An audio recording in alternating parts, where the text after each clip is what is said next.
میں بڑے ادب و احترام کے ساتھ اب درخواست گزار ہوں استاد الاساتذہ نمونہ اسلاف ازہر ہند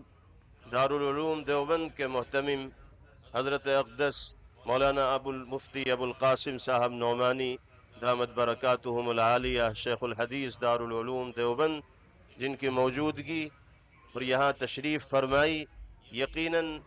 اس مؤخر اسٹیج کے وقار و اعتبار میں اضافے کا باعث اور ذریعہ بن رہی ہے۔ میں حضرت سے گزارش کروں گا کہ تشریف لائیں اور اپنے کلمات عالیہ سے اس مجمع کو نوازیں۔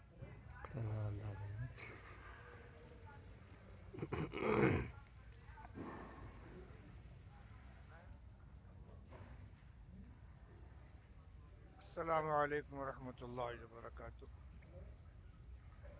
نحمد و نصلی علی رسول الکریم، اما بعد، اعوذ باللہ من الشیطان الرجیم، بسم اللہ الرحمن الرحیم۔ ولا تہنوا ولا تحزنوا وانتم الاعلون ان کنتم مؤمنین، صدق اللہ العلی العظیم۔ محترم علماء کرام، بزرگان ملت، نوجوان ساتھیوں، آج کے اس عظیم الشان اجلاس میں جو تجاویز آپ کے سامنے پیش کی گئیں، ان کی تائید میں تقریریں بھی ہوئی اور آخر میں تمام تجاویز کا خلاصہ اعلامیہ کی شکل میں بھی آپ کے سامنے آ گیا۔ یہ پیغام ہمیں یہاں سے لے کر اٹھنا ہے اور پورے ملک کے چپے چپے میں اس کو پھیلا دینا ہے، اور خود ہر سطح پر جمعیت کی جو یونٹیں ہیں، صوبائی، ضلعی، علاقائی، ہر جگہ کے ذمہ داروں کو ان تجاویز اور اعلامیہ کو اپنا ہدف بنا کر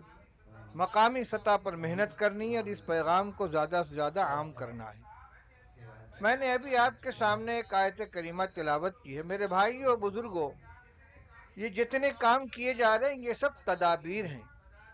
تدابیر کے اندر جان ڈالنے کے لیے ہمارا سب سے پہلا بنیادی عمل یہ ہونا چاہیے کہ ہم اللہ جل شانہ سے اپنے رشتے کو استوار کریں، ہماری ذاتی اور اجتماعی زندگی شریعت حقہ کے مطابق گزرے، جلوت و خلوت میں اللہ کو ناراض کرنے والے اعمال سے اپنے آپ کو بچائیں، معاشرے کے اندر پھیلی ہوئی برائیوں کو مٹانے کی کوشش کریں، جس کا کام جمعیت علماء ہند کی تنظیم اصلاح معاشرہ کی طرف سے تحریک کے طور پر سال بسال انجام دیا جاتا ہے۔ سب سے پہلے ہمیں اپنی ذات سے محنت کا آغاز کرنا چاہیے، پھر اپنے گھر، اپنے ماحول، اپنے اطراف، اپنے محلے اور اپنے شہر کے اندر۔ جب تک ہمارا تعلق، ہمارا رشتہ اللہ جل شانہ سے مضبوط نہیں ہوگا، ہماری دعاؤں میں قبولیت کی شان نہیں پیدا ہوگی، ہم اپنی خطاؤں پر آنسو بہانے والے نہیں بنیں گے، ہمارے دل کے اندر قوت نہیں آئے گی۔ قرآن پاک میں اللہ جل شانہ نے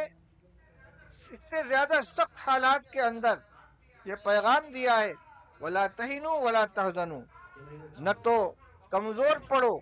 نہ تو وہن کا شکار ہو، نہ حزن کا شکار ہو، نہ کمزور پڑو نہ غم کرو، تم ہی سر بلند رہو گے بشرطے کہ تم ایمان والے ہو۔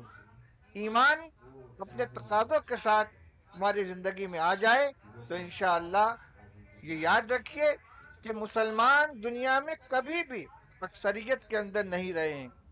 اور ہمارا معاملہ نہ عدد پر موقوف ہے نہ عدد کے اوپر موقوف ہے، اللہ کی نصرت کے اوپر سارا معاملہ ہے، اور اس کے لیے ہمیں اپنی زندگی کے اندر تبدیلی لانی چاہیے۔ یہاں جو تجاویز پیش کی گئی ہیں اور جو اعلانیہ سامنے آیا ہے، ان سب کو الفاظ کی حیثیت سے نہیں بلکہ ان کی روح کی حیثیت سے آپ دیکھیں، ان کو لے کر جائیں اور اپنی عمل کرنے کی کوشش کریں۔ اللہ تعالیٰ اس اجتماع کو بے حد کامیابی عطا فرمائے